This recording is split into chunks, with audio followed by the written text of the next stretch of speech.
सबैजनालाई नमस्ते। मेरो नाम भरत साउ। म पञ्चोदय विद्यालय कक्षा 8 मा अध्ययनरत छात्र। अनि मेरो विज्ञान किताबमा रहेको बिउ अंकुरण कसरी हुन्छ भन्ने विधिलाई म प्रस्तुत गर्न गइरहेको छु। सर्वप्रथम त बिउ अंकुरण भनेको के हो? बिउबाट नयाँ बिरुवाको पहिलो जरा प्रणाली र काण्ड प्रणालीको विकास हुने प्रक्रियालाई बिउ अंकुरण भनिन्छ। बिउ अंकुरण कसरी गरिन्छ भन्ने विधि मैले यहाँ प्रस्तुत गरेको छु। बिउ अंकुरण गर्नको लागि हामीले पहिला एउटा बोतल काटेर अथवा काँचको गिलास भए पनि हुन्छ। अनि त्यो गर्नको लागि हामीले जुनसुकै गेडागुडी भए पनि हुन्छ, चना अनि भटमास जस्तै गेडा भए पनि हुन्छ।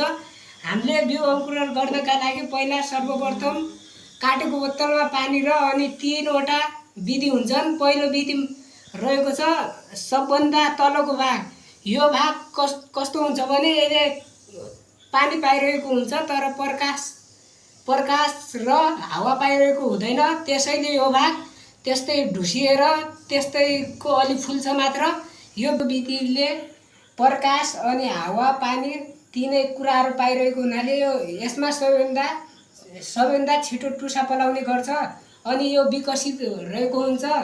अनि यो सबभन्दा अन्तिम विधि, यसमा प्रकाश हावा पाइरहेको हुन्छ तर यसले पानी पाइरहेको नहुँदा यो न सड्ने न गल्ने अनि न यो फुल्ने हुन्छ। यो जस्ताको त्यस्तै रहन्छ।